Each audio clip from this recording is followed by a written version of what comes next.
UTV studio no nsiaka se boss mu fa so no so de amayen na dɔhwere bako eda animu yi yesiesie ho ayede ebremu na ye ka mo seka se bo nwumekuo bi na fa ho ka this week ka ho na fi special eyes na best point service salons afi need for need abekwan so omo bo echi don papa na kasebo no de edi mu akutene bi ene se ene de Ghana man pani John Dramani Mahama eja no tumi so ama bempanifo a ebehwe Bank of Ghana so no ene wo mu esoi e de akire no Onumunyanfo Francis Asenso Boache editor abayanim so woni ankronkro nyumaku wonto kese se ne be na Ghana for do na benya baabi na watimi di wonti ato enruboni bi aba o my Ghana mu Nigeria ne ama ahuduro bi so amabuwa mrantewa anomo a na chese wo mo ayetin tan pa enye kwakrakrakra fi India mamu na no na dem na se bedwafie so afọ hwepo do nsam so ede ho nsam akokotudwa sanso na amrado da Bank of Ghana no bo Ghana mampena no ho ba sense yahodo odi begu apono so na Ghana sika semanya nan pa na agina so no obehwe na waye ne sa si ahwefo be kai asagreme dan si e course na hu nsami kopiepie court ama onunyafo Collins Dauda ni pa miensa bi se wo ma momen ya boka hunu ensam no ya twe ne dai ban ne kire se woni akire biu asofo be di akire do na so na ne owo vetting committee ni ma yehwe na yatoto na no na owura John Dumelo and wo vetting committee na dimu a yebekọ ho ensebi ka ho ne de bra musa kasebo e ka musa social media handles awdo no nyina ne kasebo yi etwegu ko DSTV a your channel 360 akenkan for yeme eja kwabena menen Sadat Mohammed Afrika sebo ne musa munie ye nyina nim se mpanyifo a ye man pani His Excellency John Dramani Mahama yi wo musa omra mebo ase na bi obetumi bu oman no ye toto oman no na ukomra sebedwemu a ebi abakọ na ne de isabre ye kasai onunyafo John Dumelo a no no ye ayawaso west abato mpesua so na sebedwane no no kura ye so afa be de kira obehwe kura ye ho nsam so na du no so ye toto na no enti momme yenko na yenkoti kakra them. What have you noticed in them that you think could be positive to support your minister? Honorable, please hold on a second.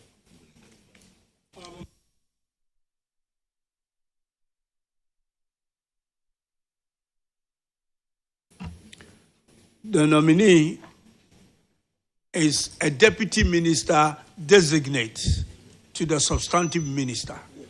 He is not here to answer policy questions, so please don't ask him one.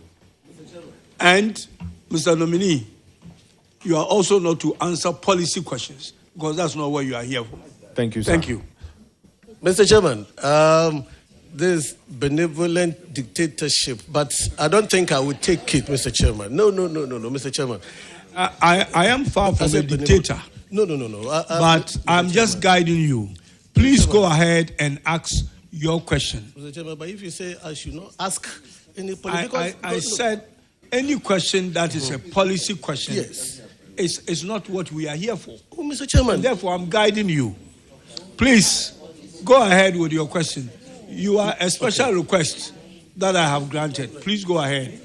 It's a special request I've granted. But, Mr. Chairman, respectfully, yes. I take a cue. Thank you so much. Yes. I want you to Thank you so much. Mr. Chairman, I want to find out from John. I know, John, you are going to sit in an office I just left, and there's so much in that ministry. You are aware of, you just mentioned in one of the answers about food security and all that. Do you have an idea about the crops that Ghana is self-sufficient and those that Ghana is not self-sufficient? Thank you, Mr. Chairman. With self-sufficiency, I will mention maize, I will mention yam, I will mention plantain. These are just a few items that we are self-sufficient in.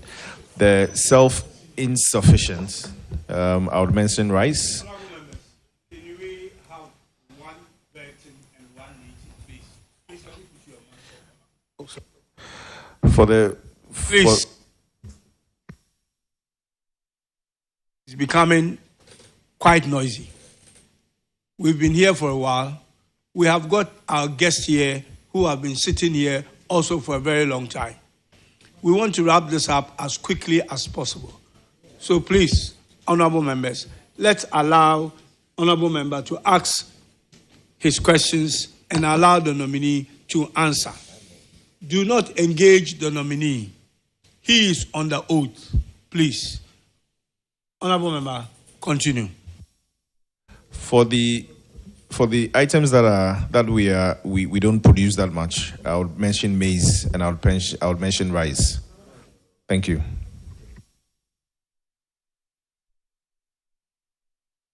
I just want to correct something he just said. Because he mentioned maize as one of those that you are self-sufficient in. Go ahead. But you just also mentioned that you mentioned maize as one of the crops that you are not self-sufficient in. That's contradictory. So you better correct yourself. Okay, so John, you know this phenomenon of climate change affecting agriculture seriously. Your second question, I presume. Yeah, this is the second question. Thank you. And then just supposing down food crop production.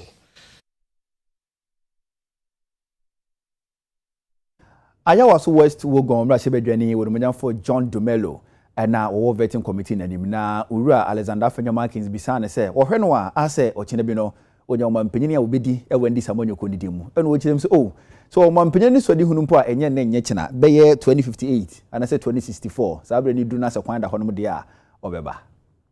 So you are from Greater Accra and Oti, correct? Well, yes, sir. Yes, Mr. Chairman, and also Central Region and Ashanti Region. Okay.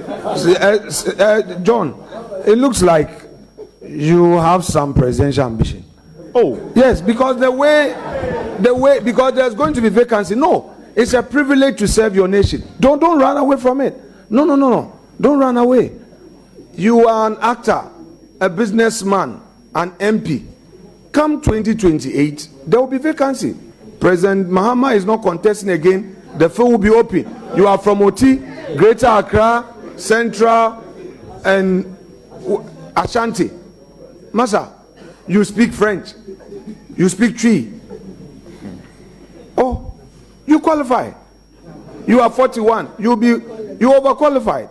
In fact, you will be 44 in your prime age. Wouldn't you consider it? Mr. Chairman, there are so many seniors ahead of me. Okay, so not now. Mr. Chairman, if it's the will of God, yeah, all right. Everyone who enters politics aspires to obviously get to the top. If it's Very the will well. of God for me to get to the top in 2058 or 2064, I will wait. 2058, you'll be... How old would you be in 2058? Very old.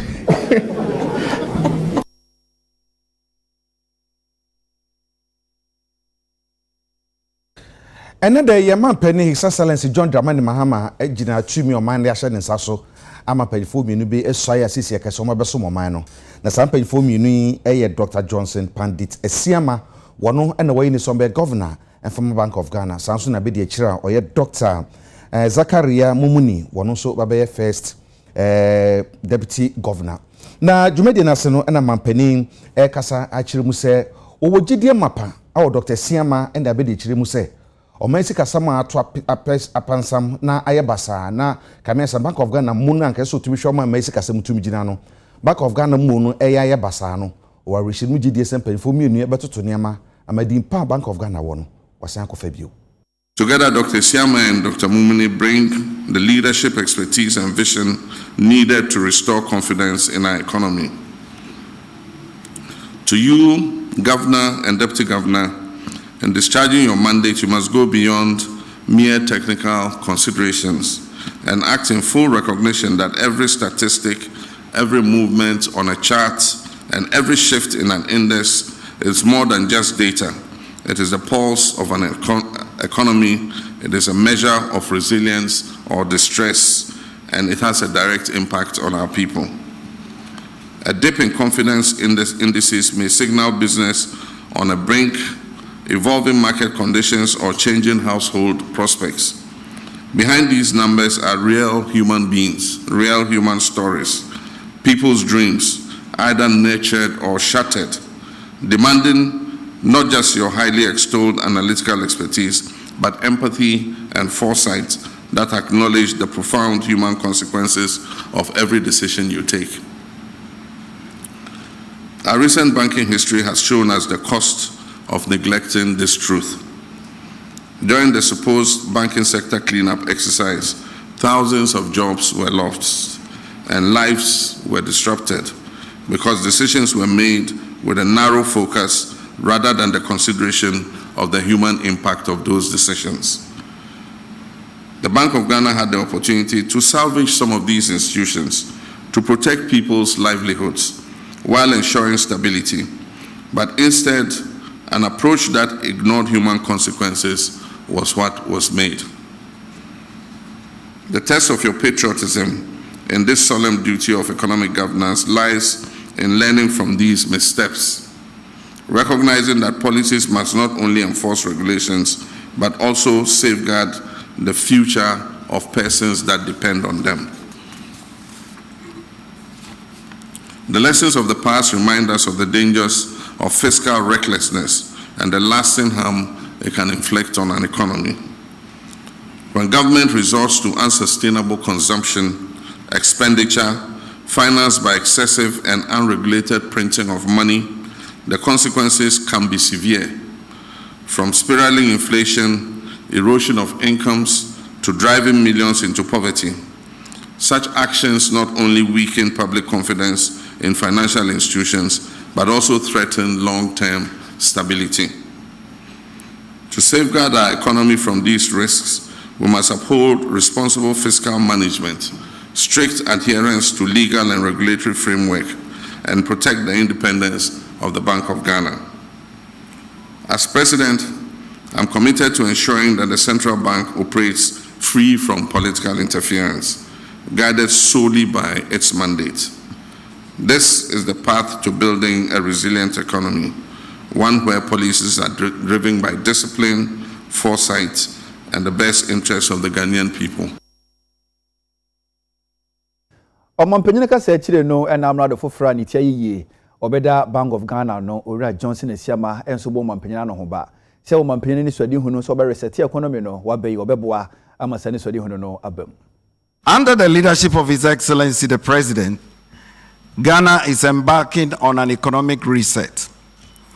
This reset is about stabilizing the macroeconomy and addressing key issues such as high inflation, persistent fiscal deficits, and excessive debt levels. Achieving this stability will require monetary and exchange rate policy reforms, fiscal austerity measures, and debt restructuring to reduce fiscal risks and create a stable economic environment. Excellencies, we are meeting today at a pivotal moment in our nation's economic history. The challenges before us require decisive leadership and prudent macroeconomic policies to reset the economy. Indeed, the Bank of Ghana is a key institution in this agenda to reset the economy and must remain steadfast in its mission to maintain price stability, ensure a sound financial system, and support economic growth. Your Excellency, as a governor, our focus will be on 6 priority areas, and permit me to touch on each of these. First is the need to recalibrate our monetary policy strategy. Our second priority is on the need to preserve exchange rate stability and limit excessive volatility in the rates.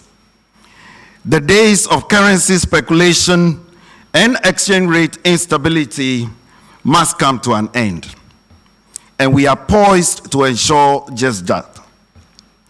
In this regard, Your Excellency, the Bank of Ghana under our leadership will engineer a well-functioning and stable foreign exchange market to support economic activity. My fourth priority, Excellency, is on the need to boost financial inclusion and innovation to promote inclusive economic growth, reduce poverty, empower individuals, and ensure the stability and competitiveness of the financial system. We do so with a solemn promise to the people of Ghana, and that is to serve with diligence, to serve with impartiality, and to serve with unwavering commitment to the mandate of the Bank of Ghana. In this regard, we will carry out our duties guided by no interest other than the interest of the people of Ghana. And we know that we can count on your support, we can count on your partnership, and we can count on your trust as we embark on this journey together. And we do this for God and for country.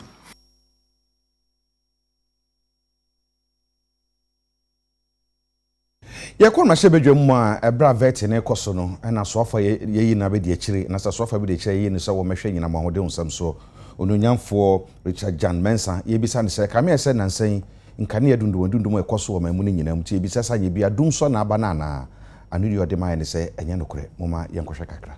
For the past 3 weeks to 1 month, we've been experiencing some intermittent power situations, especially from those of us from the Ashanti region. And in my constituency specifically, the lights goes off at 6 p.m. The light goes off at 6 p.m., comes up around 1 a.m. And it's happening especially in Ashanti region. There's been news reportage on that. And the reality on the ground is that not only Ashanti region, but other regions are experiencing the same. I just want to find out from you, is Dumso back? No. Thank you, Mr. Chairman. I want to assure my brother that Dumso is not back. We all experienced a period of Dumso, and we know what we went through in terms of even the time of when the lights goes off. There were shadows and all those things. What we see now, I cannot deny the fact that there has been some packet of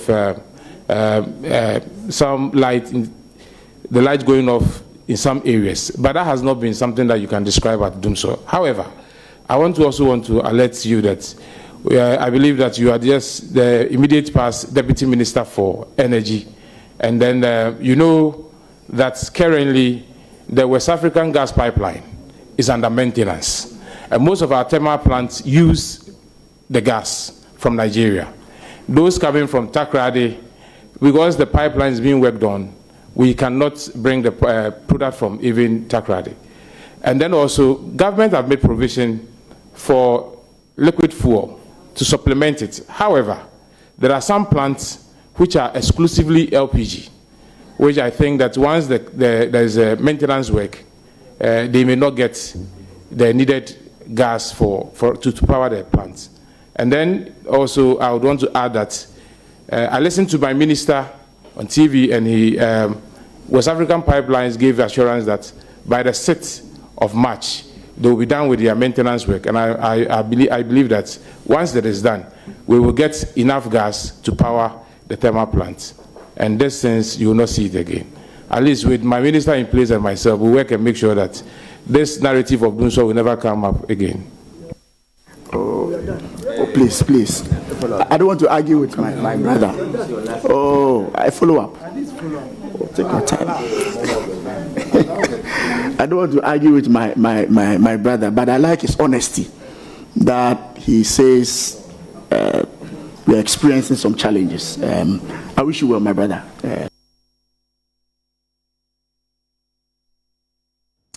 For Clementa Park, and I'm paying for Bonnie Dinsian to Tonano. Bibia Koya, additional so ye, on Kononko Hojumedi, say or so for Abedi today. Opinion Copium, our vetting committee, and even or Dituja. Say President John Dramani Mahama, and Hobo Ghana for, said Ghana for to about the manual, but when he say, first year's university students, school fees never yakwano, or where nursing students in SOA or training colleges in one. That's a year so a be a count. Mr. Nominee, your government promised the good people of this country that once you are in power, you give free tuition and admission fees for all first-year public school, tertiary schools students, universities. So I want to find out from you, when will this promise start? Thank you. Grateful, Mr. Chairman. Honorable nominee, you haven't yet gone into the ministry. You are not a policy maker.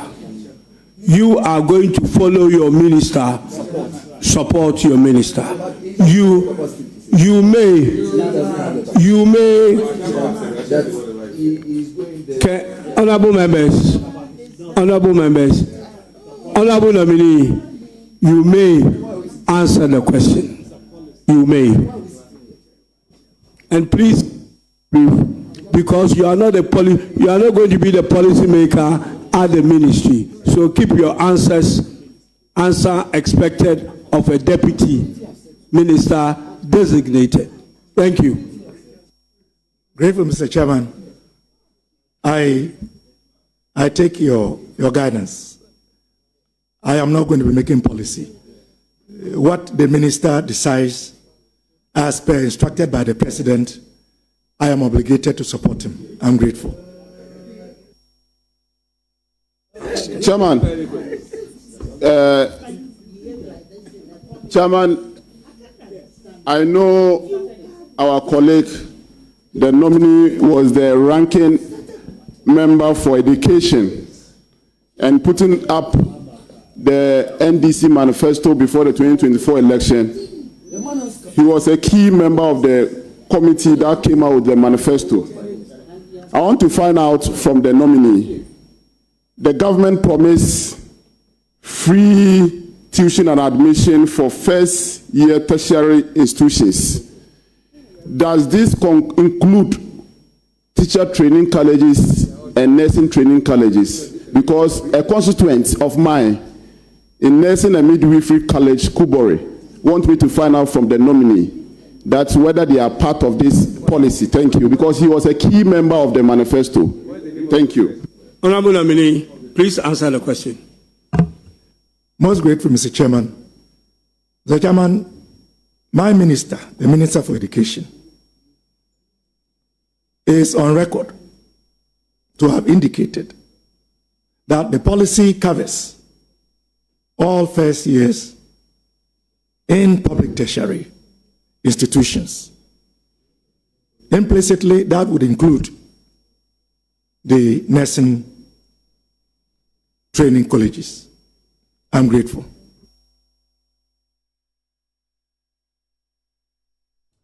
Adishimamba UTV no nsia kasebo na mohwe madama momem kwaje abofo nkrato ye ba ye beto aso.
Area Ghana this year. Yama young way and walk up a beam. Yet to a bonus. Na se aba beto dwa se no boni bi efri India mema ba Ghana and Africa Nigeria ne amanhudro bi so. Na se no boni e kan wasemi no. And the amabunu enom no a no mai se twan san pa enye krakrakrakrakrakrakra. Na no ene de okor mahebedwam a o man so afohwe apondi unsam so no nyamfo kwabena mita kando. Ede to dwa ekiremu se ade na babe ne birisam asese na so ye no ani abre wo ho pa wo mutu wana mo se de be ya ebetumi aboa ama yetu saa ohaw kesi a abedo kromen no ebetumi to susa. A joint task force involving the FDA, the Narcotic Control Commission, Customs, and the Ghana Revenue Authority has intensified checks at major entry points to prevent further unauthorized imports, leading to destruction of a large consignment of tafradol and similar drugs. Increased monitoring of over-the-counter drug sales. Inspections have been intensified, unauthorized opioids seized, and legal action taken against offenders. Public awareness and consumer protection measures. A national education campaign has been launched to warn the public about the dangers of illicit opioid use and encourage responsible medication practices. Next steps, strengthen regulatory oversight and enforcement. Mr. Speaker, while these immediate actions have helped to contain the situation, more needs to be done to permanently shut down the supply of illicit opioids into Ghana. We have noted the following challenges that impedes the effective response, which requires urgent attention. Unmanned borders allow for the illegal movement of opioids into Ghana. Limited inspection capacity for transit goods destined to other countries enables unregistered drugs to leak into the Ghanaian market. Intelligence sharing mechanism between the FDA, Customs, and NACOC needed to improve enforcement outcomes are suboptimal. Mr. Speaker, the Ministry of Health will therefore collaborate with the relevant bodies on the following initiatives: strengthening market surveillance and compliance monitoring, strengthening import controls and licensing, enhancing law enforcement and interagency collaboration, strengthening international cooperation, need for interagency response. Mr. Speaker, it is important to note the critical need for an interagency response to this crisis. The FDA works closely with multiple government and security agencies to enhance enforcement, intelligence sharing, and regulatory compliance. Na sa opioid nduru abi piemu wa bibirim na ese mabuno urumanya for community kando kan ho asem yimra sebeja for do na nso efo aso. This particular phenomenon that we're witnessing is quite shocking, actually. As a matter of fact, in my constituency, we have a cluster of schools, the Niamugi cluster of schools, where people who are addicted to drugs have actually invaded the premises, where they harass children, they harass the teachers, and recently, in the last 3 weeks, one of the security personnel in the school was attacked by a gang of drug addicts and is now in 37 military hospital in a coma. Mr. Speaker, the ramifications of this illicit drug inflow into Ghana goes beyond the large scale, but it's affecting people's lives. It's affecting the security in our schools. It's affecting the security of our ordinary citizens. And Mr. Speaker, the law enforcement agencies responsible for this need to be strengthened. We had, up until a few weeks ago, collaboration between the U.S. government, specifically the Bureau of International Narcotics and Law Enforcement Affairs, with the government of Ghana in helping to combat some of this transnational crime and illicit drug use. Mr. Speaker, this is a national security issue because it affects our country in so many ways. It's affecting so many sectors, and it will probably require a whole, multidimensional approach in order to actually effectively deal with this issue. The issue raised by the BBCI investigation, in my view, smacks of deliberate poisoning because these drugs were not made for any medical purpose. They have never been used anywhere. And the combination is a terrible combination of a potent maxillary relaxant and a very addictive opioid.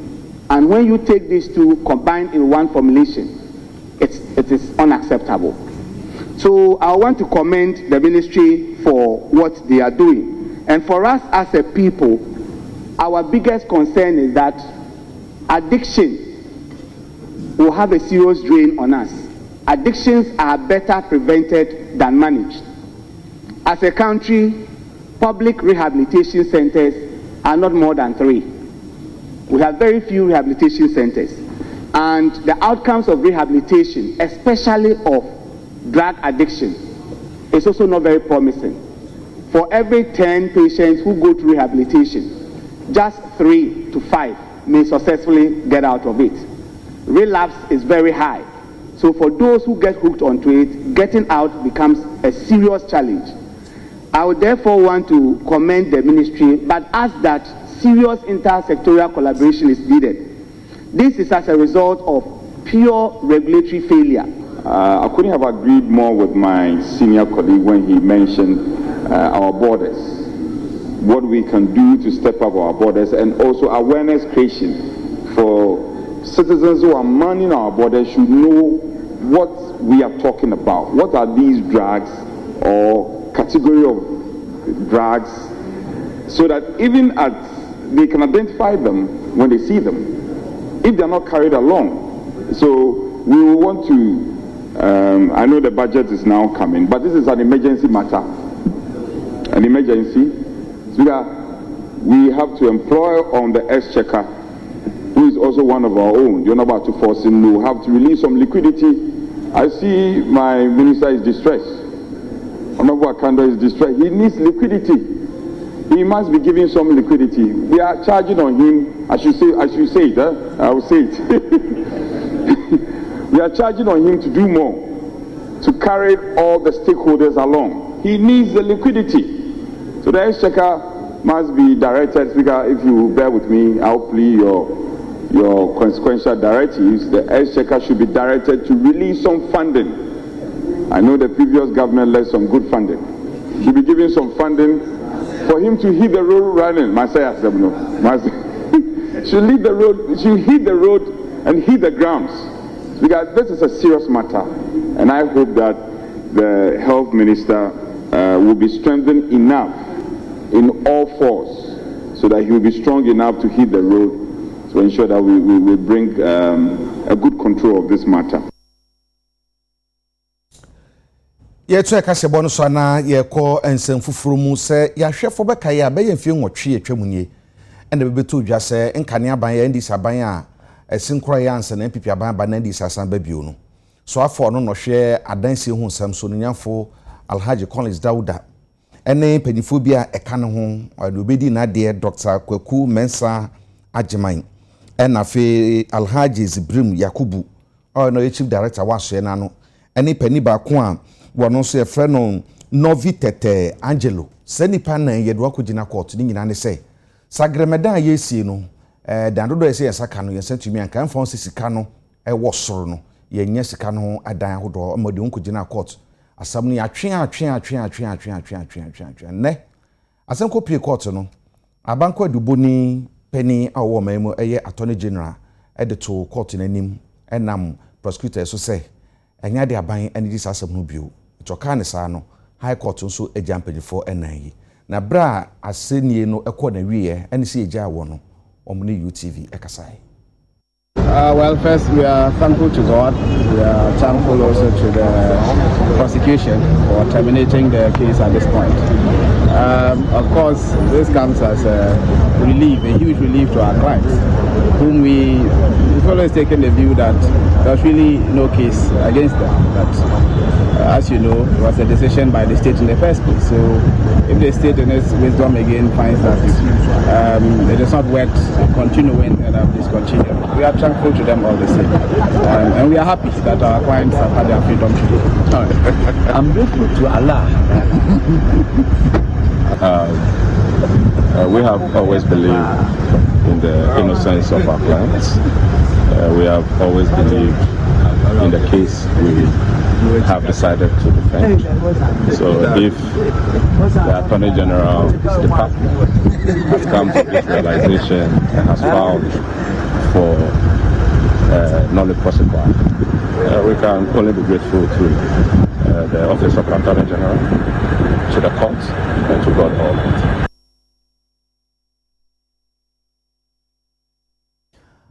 Atoya mantam ne soafo onumanyamfo Joseph Nelson na wode to 2nd Infantry Battalion asra dwumakuo ne fa bi wode to wananim se galamse a ese o my Ghana na abane so asokon no wafanyo akoma so ade ombo aban no.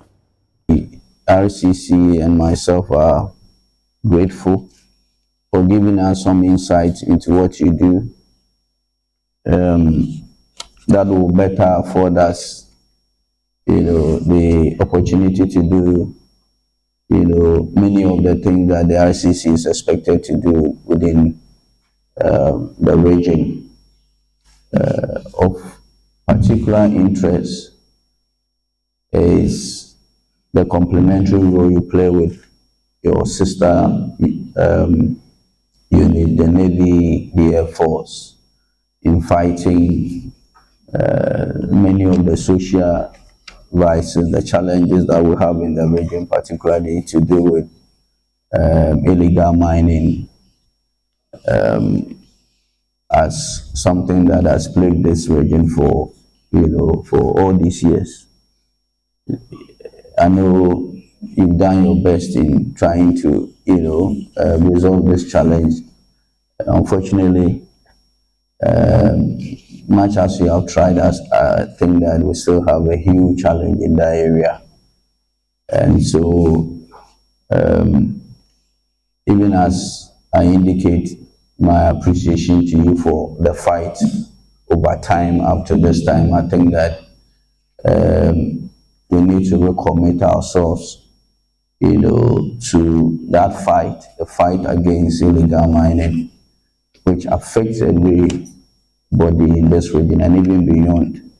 Our water bodies have been destroyed.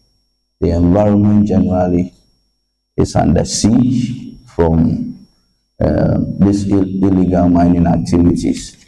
As you drive through the region, up to Western North, I believe, you do not need anybody to tell you that Galamsey is seriously destroying our lives. Portions from the barracks, the main barracks where soldiers are not well graded and tarred, and at times it causes challenges, especially when you have to rush troops to the MRS or hospital. It becomes a bit challenging. So it's something that requires some attention. So this is a very big challenge, mainly due to encroachment.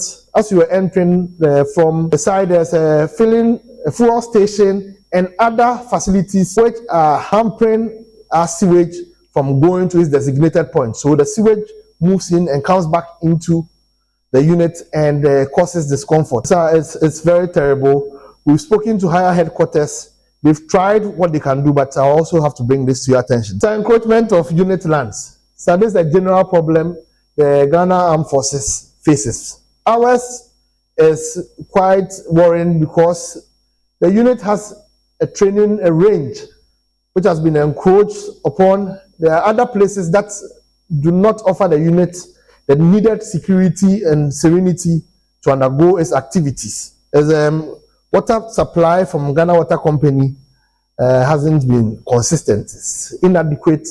We have to resort to getting water from outside sources. A lot of boreholes have been dug to support the unit, but considering the salinity of the ground on which we are, they dry up or they are mostly not fully used. The waterbed, certain portions have good water, other areas have hard water. So there's a need to look at this. Ewie besa kwaje aboafo nkratu bio ye ba de aka no ye de beso muso montwen ye.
Awie, adehye, ye to aka sebo no so. Ye bisa se echi akọ omrase bedwa mu na empraso mase bedwa ni Odunyafo Davis ansa poku. Ede nsemi to omrase bedwa mu ni nyina ne sese beka ya na nsenya no menso afọ hwe nkitawode hu nsam so Odunyafo Sam George kan se radio station makoma nson bi. Omo adwuma nso ani omo mra na da mo adwuma mo ye ho no mo fa nya adwuma nti yentotum. Ena obisa se nyina so ben party ena nkokobasa. Section 41 of the same Act limits the minister's powers to policy directives, not operational decisions. The directive issued in the media advisory oversteps legal boundaries and constitutes executive overreach. Mr. Speaker, due process was ignored. Even if the affected stations encounter licensing issues, the law specifies a procedure for addressing such matters. Mr. Speaker, Section 9 of Act 775 requires formal notification of the alleged breach. It also requires a reasonable time frame which must be provided for rectification. And the same Act says that the station must be allowed to appeal before enforcement action is taken. Section 13 of Act 775 further stipulates that the frequency authorization may be revoked following due process. There is no evidence that these legal procedures were observed prior to the minister's directive. If enforcement actions proceed without adherence to due process, this directive will constitute an abuse of executive power and direct threat to fair regulatory practices. Mr. Speaker, press freedom is also under threat. The directive is not merely a regulatory overreach. It constitutes an assault on press freedom. Article 21(1)(a) of the 1992 Constitution assures freedom of expression, including media freedom. Government's direct shutdowns without due process convey a chilling message to journalists and media organizations that their operations are subject to political approval. A free press is vital for democratic accountability, and this unconstitutional interference must not be tolerated.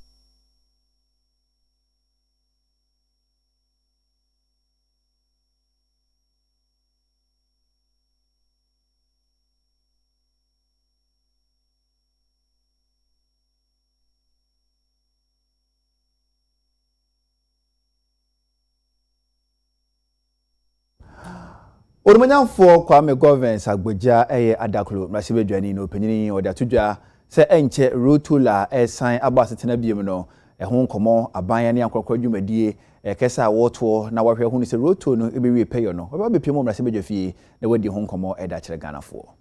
It began in the early 2000s. Until recently, however, there was no comprehensive legal framework governing these partnerships. In 2011, the government introduced a national PPP policy to guide the structuring and implementation of projects.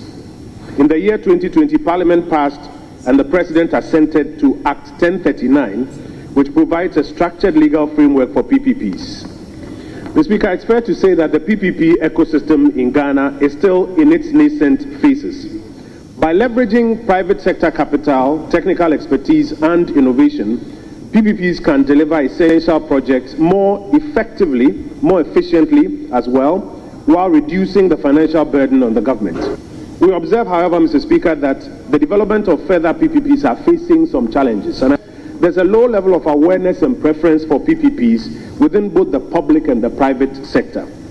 Most private and public institutions prefer outright contracts between the government and private sector players, where the private sector delivers and the government is obliged to pay. And as a result, project promoters hardly prefer PPP models. There's limited capacity for structuring, modeling, and negotiating PPP transactions. Even where there exists an appetite for a PPP structure, there's limited capacity in modeling and negotiation, both on the private sector side and then on the public sector side. On daily basis, I get a minimum of 6 to 10 individuals and companies coming to my office to enter into a PPP to do this road or the other one. Everybody comes and say, I know somebody in China or Turkey who can fund projects up to 10 billion. Mr. Speaker, if you ask them, how do you fund it? They say they'll bring the money. So how do we pay you? Mr. Speaker,